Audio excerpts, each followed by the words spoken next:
আল্লাহ তাআলা কুরআনুল কারীমে বলেন মা সালাকাকুম ফি সাকার। হাসরের ময়দান যখন কায়েম হইবে ওই দিন আল্লাহ তাআলা জান্নাত এবং জাহান্নামীদেরকে সম্মুখে করে দিবে।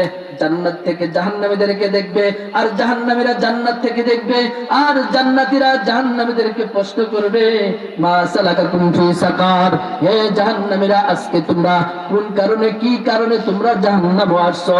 তখন ওই ব্যক্তিরা বলেন লাম নাকুনু মিনাল মুসাল্লিন, তোমরা দুনিয়াতে নামাজি ছিলা আর আমি দুনিয়াতে নামাজি ছিলাম না। দুনিয়াতে তুমি নামাজ পড়তে যাইতা, আমি দোকানে পাটে বসে থাকতাম, আমি নামাজ পড়তাম না। আজকে আমার জাহান্নামে আসার কারণ এক নাম্বার কারণ হলো ক্বালু লাম নাকু মিনাল মুসাল্লিন, দুনিয়াতে আমি মুসল্লির কাতারে ছিলাম না। দুনিয়াতে আমি জাহান্নামে কিসের জন্য আসি? যে জাহান্নামে যাওয়ার কারণ এক নাম্বার কি? নামাজ পড়া না না পড়া? নামাজ পড়া। এই জন্য আল্লাহ রাসূল বলেন দুই নাম্বার হলো নামাজ কায়েম করো, তিন নাম্বার হলো যাকাত, যাকাত প্রতিষ্ঠিত করো, ওয়াতাসিলুর রহিম, তিন নাম্বার হলো তুমি আত্মীয় স্বজনের সাথে ভালো ব্যবহার করো, তাদের খোঁজ খবর নাও। কোরআনের ওই আয়াতের মাঝে আল্লাহ বলেন ইন্নাল্লাহা ইয়া'মুরু বিল আদল, এক নাম্বার হলো সুবিচার প্রতিষ্ঠিত করো, দুই নাম্বার হলো ইহসান, উত্তম চরিত্রের অধিকারী হও, তিন নাম্বার হলো ওয়াইতাইযিল কুরবা, আল্লাহ তাআলা বলেন তিন নাম্বার হলো আত্মীয়দের খোঁজ খবর রাখো,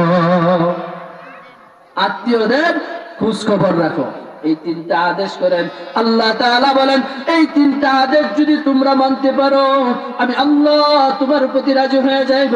আমি আল্লাহ তোমার প্রতি যদি রাজি হয়ে যায় আমার সবচেয়ে যে দামি জায়গা ওই জান্নাত, ওই জান্নাতটার মালিকানা চিরকালের জন্য তোমাদেরকে দান করব। সুবহানাল্লাহ। জান্নাতের মালিকানা বানায় দিবেন কয় কাজ করলে? তিন কাজ। কি কি? ইনসাফ করো, এক নাম্বার হলো ইনসাফ, দুই নাম্বার হলো উত্তম চরিত্রের অধিকারী, তিন নাম্বার হলো আত্মীয় স্বজনের খোঁজ খবর নেওয়া, আত্মীয় স্বজনের হক সঠিকভাবে পালন করা, আত্মীয় স্বজন অসুস্থ হলে পাড়া প্রতিবেশী অসুস্থ হলে তাদের খোঁজ খবর নেওয়া, তাদের দেখাশোনা করা, টাকা দেওয়া হোক, আর্থিক দেওয়া হোক, সহযোগিতা হোক, কথার দ্বারাতে হোক, যেভাবে পারো ওইভাবে তুমি তাকে সহযোগিতা করো। আল্লাহ তাআলা বলেন এই তিন কথা যদি তোমরা সঠিকভাবে পালন করো আমি আল্লাহ তোমাদেরকে জান্নাতে পৌঁছায়া দেব।